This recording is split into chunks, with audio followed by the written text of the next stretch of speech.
Good morning, everyone. Welcome to the chapter of International Strategic Management. What is International Strategic Management?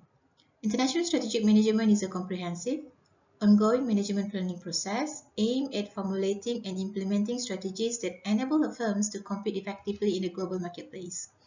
Strategic management is usually the responsibility of top-level executives at corporate headquarters and senior managers in domestic and foreign subsidiaries. There are few challenges of international strategic management. The first is the management planning process. Second is the strategies. The third one is to compete effectively in the global marketplace. There are many similarities between developing a strategy for competing in a single country and developing a strategy for competing in multiple countries. In both cases, the firm's domestic strategic planners must answer the same fundamental questions, which are what products and services to sell, where and how to make them, where and how to sell them, where and how to get all the resources, and last one, how to outperform the competitions. However, developing an international strategy is far more complex than developing a domestic one.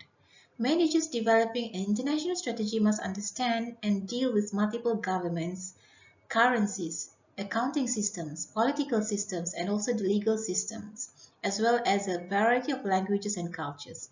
They must also implement strategic plans among business units located in different parts of the world, as well as monitor and control strategic outcomes. But managers usually consider this complexity acceptable trade-off for the additional opportunities that come with the global expansion.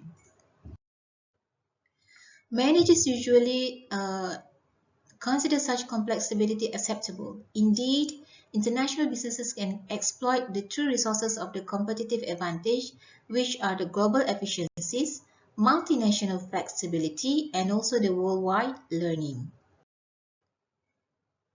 In the attempt to obtain the global efficiencies, multinational flexibility, and worldwide learning, multinational corporations typically adopt one of the following strategic alternatives, which are the first one, home replication strategy, multi-domestic strategy, global strategy, and also the transnational strategy.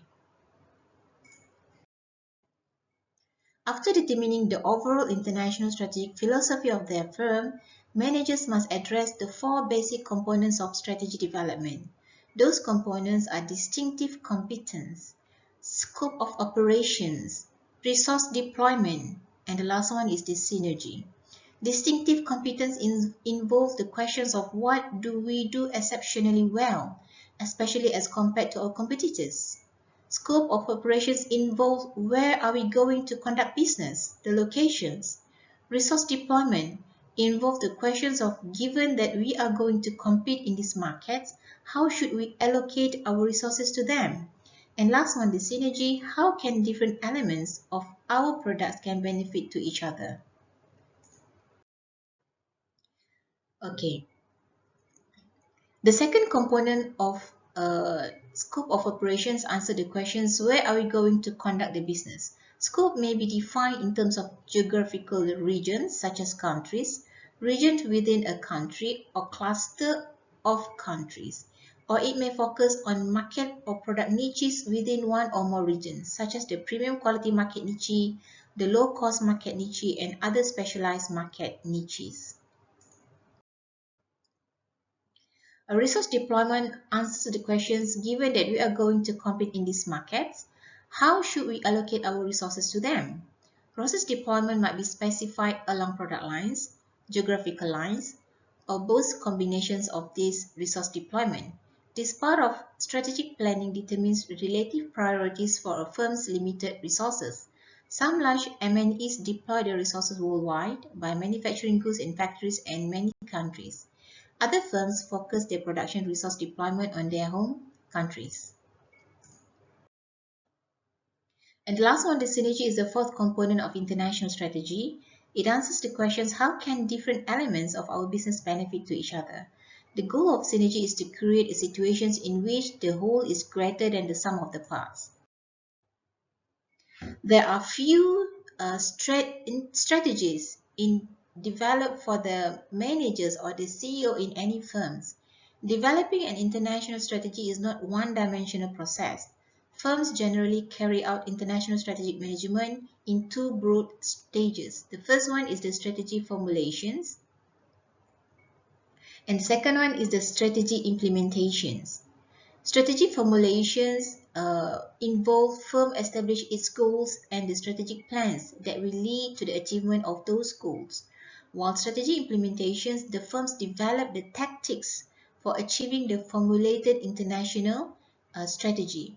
There are few steps involved in developing international strategies. First, you have to develop vision statements, perform SWOT analysis, set strategic goals, develop tactical goals and plans, and also develop control framework.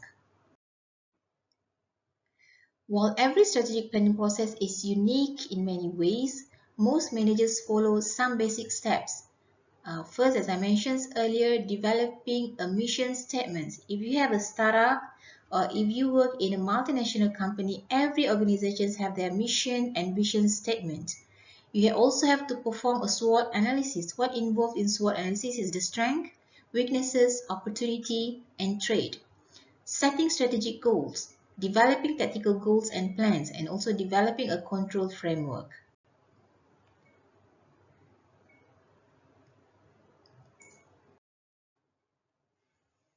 These are mission statements involved in international strategic planning process that you can refer, and we will stop at this slide before we continue on part 2.